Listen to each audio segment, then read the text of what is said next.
कभी कभी होती है। मैं बुद्ध की मजबूरी सोच के परेशान होता हूँ कई बार, और फिर मैं सोचता हूँ कि काश ये यशोधरा जैसा व्यक्तित्व तो सबका होता। बुद्ध की रियल कहानी क्या है शायद किसी को नहीं पता। मैं जिस कहानी की बात कर रहा हूँ, मैथिली शरण गुप्त नाम के एक बड़े प्रसिद्ध कवि ने यशोधरा नाम की पुस्तक में वो कहानी लिखी है, भूमिका में जिक्र किया। बुद्ध बचपन से ही थोड़े से वैरागी किस्म के व्यक्ति थे। उनकी कुंडली देख के एक ज्योतिषी ने बताया भी था। माता पिता बहुत परेशान थे, शुद्धोदन उनके पिता का नाम था।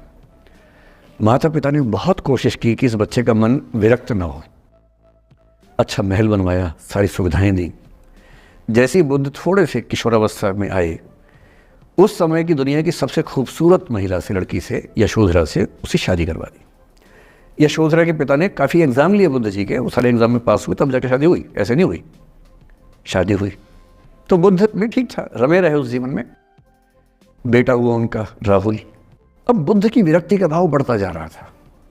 29 साल की उम्र के आसपास ऐसा हुआ कि उन्होंने एक मृत व्यक्ति को देख लिया, एक बूढ़े को देखा, एक भिखारी को देखा, एक बीमार को देखा। विरक्त हो गए और उनका मन हुआ घर छोड़ दूं, ज्ञान की खोज में चला जाऊं। अब ज्ञान की खोज में जाएं, उनको पता है कि भाई मेरी पत्नी भी है, मेरा बेटा भी है, राज्य भी है, कैसे छोड़ दूं? छोड़ना जरूरी है। अंदर की आवाज है कि छोड़ो, तुम इस चीज के नहीं बने हो, तुम्हारा स्वधर्म कुछ और है। बाहर की जिम्मेदारी है कि छोड़ नहीं सकते। मैं अनुमान करता हूं कि बुद्ध ने शायद अपने पिताजी से कहा हो कभी कि पिताजी मैं बहुत परेशान हूं, छोड़ना चाहता हूं। तो पिता ने समझा बुझा के मना किया होगा कि बेटा शोभा नहीं देता, ऐसा मत करो।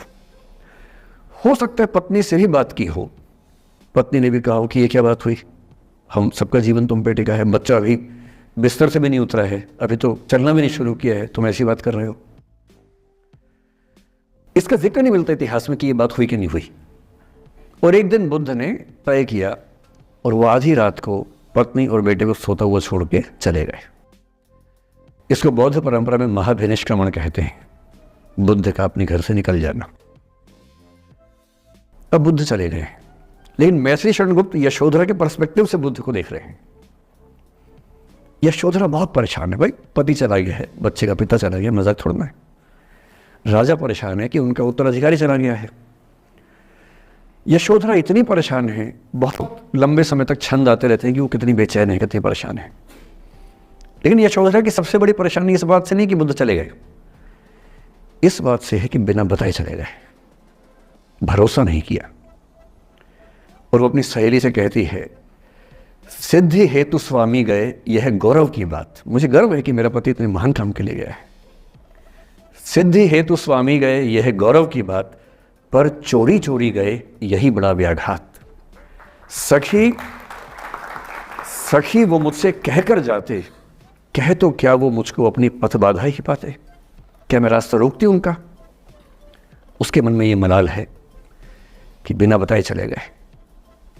वो इस भाव को लेट गो नहीं कर पा रही है, परेशान है।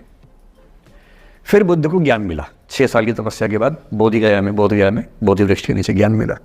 बात फैल गई। जो 5 शिष्य बुद्ध को छोड़ के भाग गए थे उनके बुरे वक्त में, उन्हीं 5 को बुद्ध ने सबसे पहले ज्ञान दिया सारनाथ में, जिसको धर्म चक्रवर्तन कहते हैं। बुद्ध की ख्याति बढ़ने लगी। शुद्धोदन ने बुद्ध के पास, अपने बेटे के पास कई लोगों को भेजा ये कहने के लिए कि भाई यहां भी तो आओ, हमसे भी तो मिलो। बुद्ध का ऐसा प्रताप था कि जो उनके पास जाता वो बुद्धम शरणम गच्छामि हो जाता, वापस ही नहीं आता।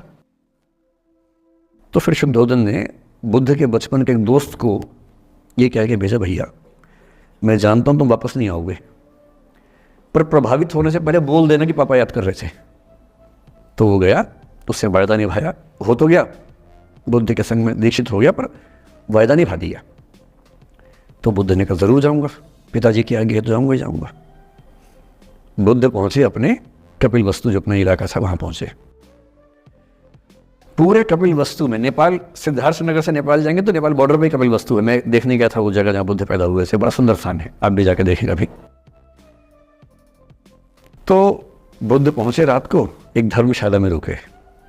अब वहां हल्ला मच गया कि राजा का बेटा धर्मशाला में। बुद्ध ने कहा भाई मैं देखो राजा का बेटा बन के नहीं आया हूं, मैं बुद्ध बन के आया हूं। सुबह उठ के भिक्षा मांगने लग गए उस इलाके में, अपने ही पिता के राज्य में।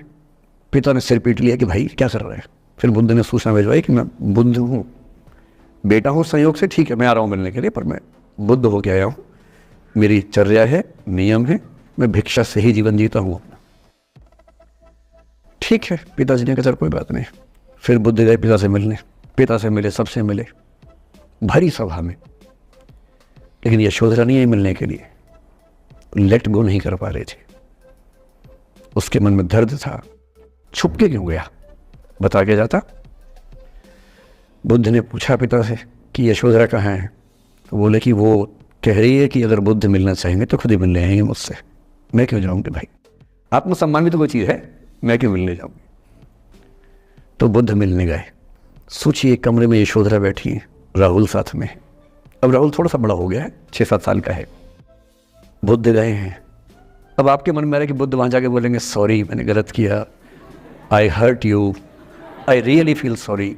बुद्ध है वो बुद्ध, वहाँ जाके क्या बोल रहे पता है, भिक्षाम देहि, भिक्षा दो। और यशोधरा कितनी महान महिला रही होगी, उसने अपने बेटे का हाथ बाप के हाथ में दे दिया। लेट गो का इससे महान उदाहरण दुनिया के इतिहास में नहीं है कि चलो आखिर तुमने आके झुक के कुछ मांगा तो सही। उसकी जितनी ईगो थी, अहंकार था, सब विगलित हो गया। और जो औरत परेशान थी कि मुझसे बिना बताया गया, उसने अपने बेटे को दे दिया कि इसको लेके जाओ, क्योंकि मैं जानती हूं कि तुम महान काम कर रहे हो, और तुम महान काम कर रहे हो तो मैं क्यों बीच में आऊंगी भाई, मेरा पति महान काम कर रहा है तो मुझे खुशी होनी चाहिए, और तुम्हारी उस खुशी में मैं क्यों पीछे हटूं, बस मुझे भरोसे में लेके जाते तो और खुश होती।